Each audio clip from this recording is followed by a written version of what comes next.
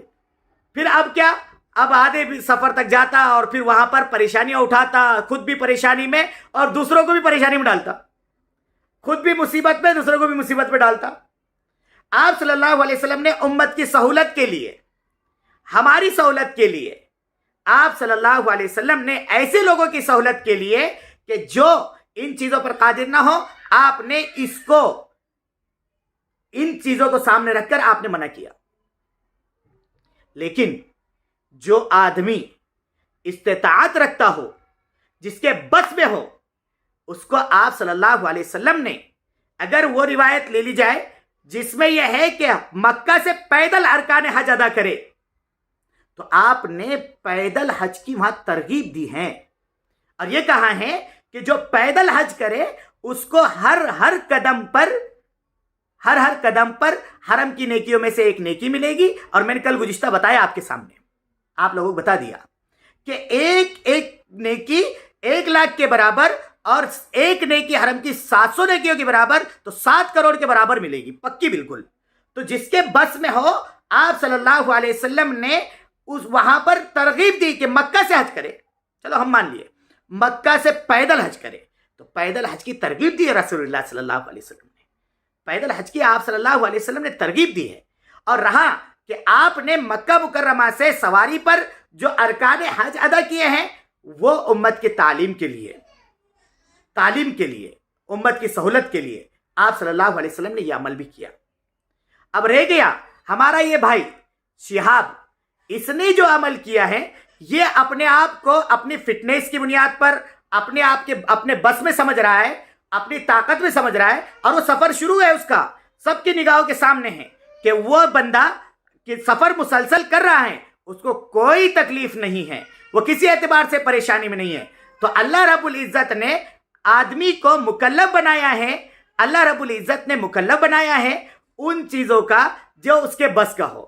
لا یکلف اللہ نفسا الا وسعها، جو اس کی وسعت میں ہے، جو اس کے بس میں ہے، اللہ رب العزت نے اس کا مکلف بنایا ہے. وہ سمجھ رہا ہے کہ میرے بس میں ہیں. لہذا یہ کہنا کہ ہمارے بھائی شہاب نے، ہمارے نوجوان شہاب نے حدیث کی مخالفت کی ہے، یہ عقل سے پرے ہے. اس لیے کہ میرے بھائیوں تھوڑا سا اپنی زبان پہ لگام دے، اپنی سوچ کو بدلے اور حدیث کا جو محمل ہے نا اس کو وہیں تک رہنے دے. اور ایک یہ بات کہ وہ بندہ، ہاں جو یہ نہیں کہنا چاہ رہا ہوں میں کہ بالکل آپ لوگ اس کے اوپر کہ فوراً تم بھی نکل پڑو پیدل، نہیں. جس آدمی کے بس کا ہے وہ کر رہا ہے، اللہ اس کو ہمت دے رہا ہے، طاقت دے رہا ہے. لیکن آپ اس طریقے کی باتیں کر کے اس کی تو کیا، اس کی نیکیاں بڑھ رہی ہے، وہ عمل کر رہا ہے، وہ جانتا ہے، اس کا اللہ جانتا ہے. اس کے لیے تو دعا کریں کہ اللہ تعالیٰ، اس نے ایک ارادہ کیا ہے، ایک عزم کیا ہے، وہ اپنے نوجوانی میں ایسے سفر کے لیے روانہ ہوا ہے. بڑا کٹھنائی والا سفر ہے، مصیبت والا سفر ہے، پریشانی والا سفر ہے. ہمت کی ہے، اللہ سے دعا کرے کہ اللہ اس کا سفر آسان کریں گے انشاءاللہ، سب کریں گے. ہاں ان چیزوں کی طرف کرے، یہ نہیں کہ کوئی بھی جو چیز آئی اس کو لے لیا اور بس چل دیے، ایسا نہ کرے. اللہ ہم سب کو عمل کی توفیق عطا فرمائے.